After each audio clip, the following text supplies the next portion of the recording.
Main दिक्कत तो ये है कि हम यहाँ पे आए हुए हैं स्टूडेंट्स और यूथ के मुद्दों को लेकर के, लेकिन यहाँ पे लोग आपस में बट रहे हैं, बोल रहे हैं कि लेखपाल का एग्जाम वापस होना चाहिए, कोई बोल रहा है हमें नीट से लेना देना नहीं है, जो कि काफी गलत चीज है। ये सब युवाओं के ही मुद्दे हैं, इस सब जितने भी, चाहे वो लेखपाल हो, चाहे वो नीट हो, चाहे फिर वो UPSI हो, सबका ये सबका जो भी है वो सब हमारे जो सरकार है उसकी ही गलती है कि पेपर नीट हो रहे हैं या स्कोर कार्ड भी, तो हम सबको एक साथ होकर के इसके खिलाफ आवाज उठानी चाहिए। हाँ, क्योंकि यहाँ पे बहुत सारे लोग जो है अलग अलग क्षेत्र से आए हुए हैं, तो यहाँ पे मुख्य मामला इस समय ये चल रहा है कि पेपर लीक कब होगा। सरकार प्रेजेंट टाइम में बीजेपी की है और लोग सवाल भी उन्हीं से पूछेंगे, क्योंकि दूसरे से नहीं पूछने जाएंगे।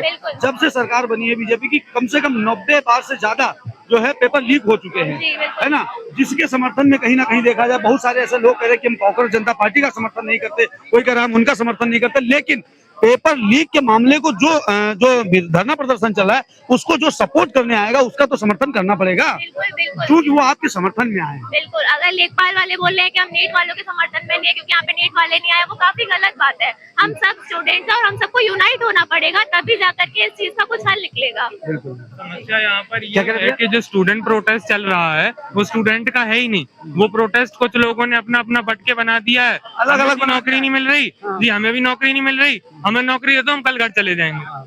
मुद्दा वो है ही नहीं, यहाँ शिक्षा व्यवस्था की कोई बात ही नहीं कर रहा। अरे भाई कांग्रेस की हो, जब से हो, देश को आजाद हुए 70-80 जितने भी साल हो जाएं, मुद्दा शिक्षा व्यवस्था का है, बिल्कुल की कोई बात ही नहीं कर रहा। शिक्षा व्यवस्था कहाँ नहीं, चूंकि यहाँ पे इको गार्डन लखनऊ में अगर बात पेपर लीक के मामले में ही धरना प्रदर्शन किया गया है। पेपर लीक उसका एक कैटलिस्ट था। हाँ। शिक्षा व्यवस्था क्या अच्छी थी? चलिए ठीक है, वो 2 साल पहले अच्छी थी, पेपर लीक हो क्यों रहा है? पहली साल पेपर लीक हुआ है, पिछली साल हुआ, उसके पहले हुआ, 7-8 लोग AIR-1 है, 60-60 लोग AIR-1 आ रहे हैं, ये क्या तमाशा है? जो बच्चा पेपर दे रहा, पास हो रहा नहीं हो रहा, उसका तो मोरल ही खत्म है। 17-18 साल का बच्चा सुसाइड कर ले रहा है, ये उम्र है सुसाइड करने की उसकी। 18 साल का यूथ सुसाइड कर लेगा, बचेगा कौन देश में? बुड्ढों का देश कुछ नहीं कर पाता है। 1.5 अरब आबादी है और सारी खराब, कुछ हो ही नहीं पा रहा। वो तो बस ये है कि 1.5 अरब इतना बड़ा सैंपल साइज है कि उसमें से कुछ आइसोलेटेड केस उसमें से भी निकल जाते हैं, लेकिन आप ऐसा कर नहीं सकते ना, आपको पूरी 1.5 अरब आबादी को लेकर साथ में चलना है, वो सब कुछ नहीं है। यहाँ किसी ने अपनी नौकरी का ले लिया, किसी ने अपनी नौकरी का ले लिया, किसी का पेपर लीक हुआ जा रहा है। एजुकेशन सिस्टम की बात है, मैं JEE का स्टूडेंट हूँ, मेरा ना कोई पेपर लीक हुआ, मेरा सब ठीक से चला, बहुत बढ़िया। लेकिन मेरी बड़ी बहन, उसका पेपर मुझसे पहले हो गया था, वो फ्री थी, आराम से अपना एंजॉय कर रही कि भाई 2 साल से कोई तैयारी कर रहा, उसको 1-8 महीना वेकेशन मिलता है, सब खत्म, अब फिर से साला पढ़ो, कोई मतलब नहीं, और दोबारा किताब उठाने में हाथ कांप जाते हैं आदमी के। तैयारी करना और पढ़ने में थोड़ा अंतर है। तैयारी एक दौड़ की तरह है, आप दौड़ते जा रहे हैं, थक गए हैं, आपकी मैराथन खत्म हुई, आप कह रहे हैं लो 100 मीटर और दौड़ जाओ, ये कोई तमाशा, बहुत गलत चीज है।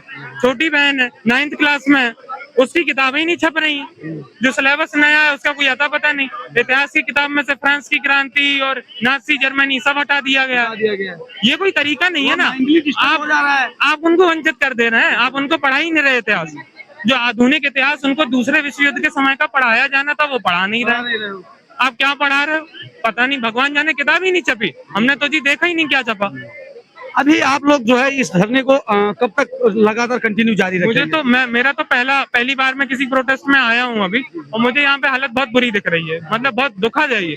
सब अपनी अपनी दुकान लेके बैठ गए कि हमारा ये पेपर, हमारा ये पेपर। अब वहाँ पर एक जगह चर्चा चल रही थी, तो वो कह रहे हैं कि जब UPSI का पेपर लीक हुआ या लेखपाल भर्ती में होती थी, लेकिन नहीं, जो है कोर्ट है उनका अलग ही है, वो केस तब तक टालते रहेंगे, आदमी की नौकरी खत्म हो जाएगी। कुल मिला के जो शिक्षा व्यवस्था पूरी तरीके से ध्वस्त चल रही है, इसे सुधारने की आवश्यकता है। कुछ साल पहले 2018-19 के करीब 69,000 शिक्षक भर्ती का घपला हुआ था। मेरे पिताजी और मैं जिस दिन वो पहली बार अखबार में आया, तब से लेकर आज तक उस खबर की चर्चा करते हैं, कुछ नहीं हुआ।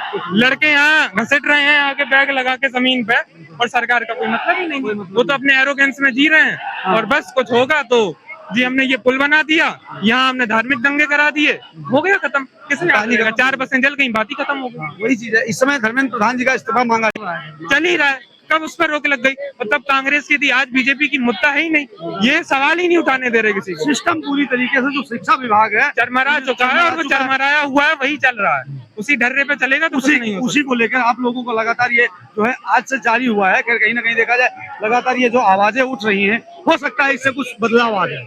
और विकल्प क्या है? हमारे पास कोई विकल्प नहीं है। एक भरोसा तो जताया एक जा कम से सकता है। कम अपनी ओर से एक योगदान है कि भाई हम भी अगर उसमें कुछ योगदान कर पाए, उससे कुछ बदलाव हो तो अच्छी बात है। बाकी कोई विकल्प नहीं है ना हमारे पास, हम कहाँ चले जाएं? कोर्ट का कोई भरोसा नहीं।